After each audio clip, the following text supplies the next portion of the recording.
Hey everybody, it's an AdamCarolla Subforum on Reddit podcast. I'm your host, ACS Fentanyl. ACS Fentanyl is my name.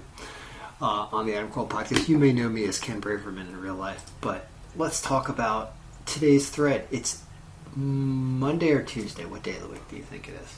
I think it's already Tuesday. It's Tuesday, May 24th, and the guest is Jason Oppenheim. And Jason Oppenheim is apparently neither an ophthalmologist, an optometrist, or contributed to the Manhattan Project. I don't think although that was probably Oppenheimer that did that. Anyway, point is he's a real estate agent, and so is his twin brother. And I guess he's going to be a guest on the ACS today. So let's talk about this 60-comment thread on Reddit, because it has some of your regulars here, parachute landing fails, people that I recognize, people that are real people and have personalities, and inputs on AdamCarolla. There's those of us that have been around for a while, and it just gives you some street cred when you know way too much about somebody's life that you complain about every day. It's just there's a really interesting phenomenon going on in the subforum.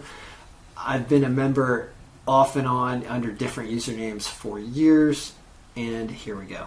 So, somebody who works for AdamCarolla wrote this. They said, Adam recounts, somebody did a summary, somebody did a scrap. We could probably do a better job than that. And I think that if we're going to complain, maybe we should, create our own. I used to do this where I would mess around with summary names and change things around. But point is that we're going to talk about the real-time appearance.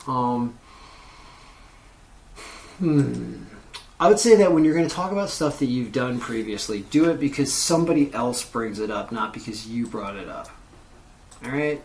But I agree they need something to talk about. He's doing a podcast for hours a day, so they're going to talk about an appearance that, I don't know how many views Bill Maher's podcast has on YouTube or whatever, or what they use as a good, valid gauge of how popular something is. But it's good, it's watchable, this shit is watchable. I'm sure it gets hundreds of thousands of real people watching it, and probably in the millions. So, anyway, Mike August flight. Nobody cares about Katie Lang missing flights, everybody. Nobody cares.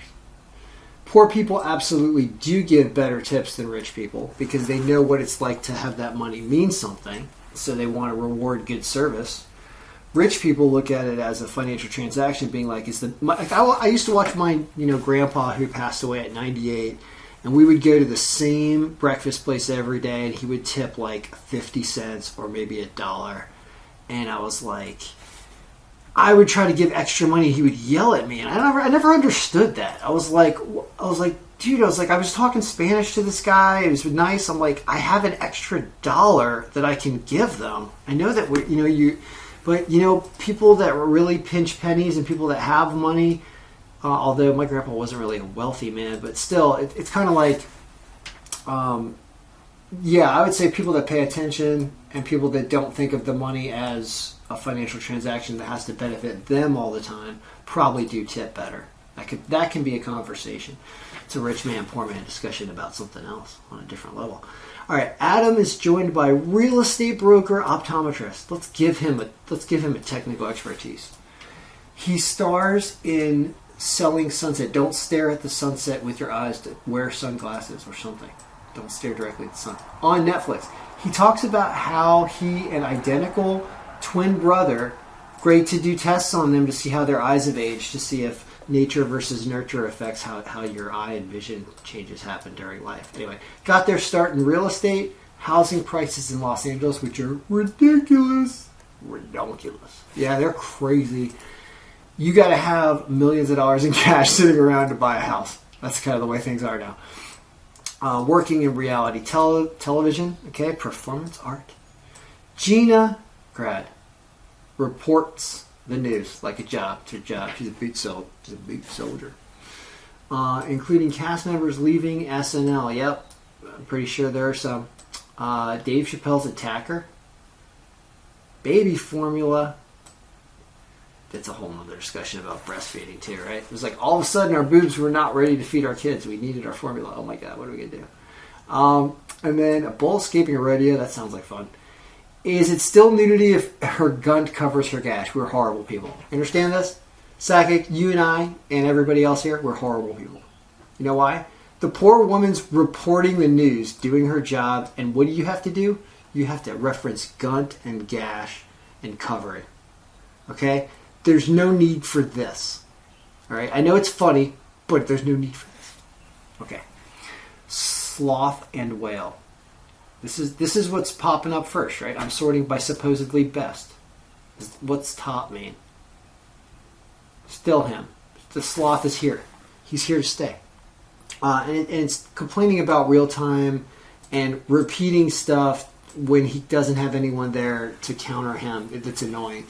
So I think the reason why this post has rolled to the top is that emotion that it elicits in you as the listener, which is, I liked it when Adam had somebody intelligent that could reiterate things that are clear misbeliefs he has and point things out to him. And when he does it to the ether with just Gina there doing nothing, Brian recovering from tumors, and like seriously, like it's too one-sided. I think that's why that shows up as the top of this. Right, and then Adam's gonna win an argument that he never even was in, that he self-creates. Now, Shoot Landing fails trying to defend, and because I think the the real-time episode was good. I was not offended by that. I might even go back and watch it again to remember stuff, just if we keep talking about it, but it was fine. I mean, like, if you had Adam on in a few weeks to talk about something else as the comic relief, not as the person who's going to be giving you the intellectual assessment of things, but more just a lighthearted ask questions that maybe you hadn't thought of before role, that is fine, in my opinion. I think it works. Now, I'm not going to talk about abortion. Oh my God. We could talk about shootings. There's apparently an elementary school shooting in Texas today, like 15 dead, like unbelievable. Just horrificness. And I mean, I don't know, what are we arguing about, Tiki Tiger? We're using big words talking about abstract stuff. I don't know who Gendron is. Gendron sounds like a hockey player. I think Martin Gendron was a hockey player. I don't know what you're talking about. Ryan is. Here's the deal. This is why I always put it out there. I will talk to anyone. I'll have a conversation with Tiki Tiger, with Richard Parker. We can talk things out.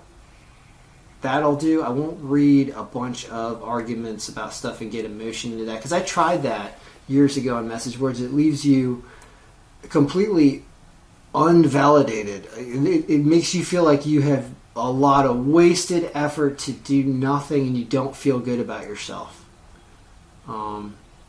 But there is also a lot of things that people contribute on here that are worth digesting. So you have to sift through the good and the bad. And I think that's what Reddit is trying to do by putting things in order of upvotes. But that, of course, has orbital socket. Let's ask the optometrist about it. Of hypervigilance and study patterns. Now we're going to criticize that. We're going to go political. Political. We want to do funny. We want to do what else? Gina's massive. So, we got to put a link in here if you're going to show massive Gina. Okay, Omega Man 7, 3 hours ago. Here's something. This is my first time listening to a non-live show in years. I wonder, what's the point on inviting a guest if the news girl is just going to talk incessantly? There should never be a time where she talks more than the guest. But the last half hour, I don't think Homeboy said a word. Snap. Now, this comment right here, if I was writing a program to impersonate a real person, this would be fantastic. Because this is like, hey, I'm going to give you a point of like, hey, I've been here for a while. Like, how long have I been here, Omega Man? How many years? Like, 9 years. This is a real person. And they're like, yeah, I never listened to the show, but whatever, I'm getting back into it because, Ken's doing the podcast, whatever. No, I have no idea why he's getting back into this. And so he's like, all right. And I'm like, oh my God, Gina was so off-putting and ruining my experience that is just so damning. All right. Like, at some point, it's got to be an open secret of like, is there a point where Gina, like, is it the Adam and Gina show forever? Did Adam get married again? Did he get divorced and get married and we weren't paying attention? And he's married to Gina now? Crystal's gone. We don't know where, nobody knows what's going on. Is that what's happening? Did that happen did she marry Podcast 1? Is she married? So, no, I thought she got married. What's going on here? Why is Gina there? Someone needs to answer that. I mean, because even though when we agree, when Richard Parker, what's going on down here? Yeah, when Richard Parker does nothing but this every day, it's not healthy to constantly focus on it.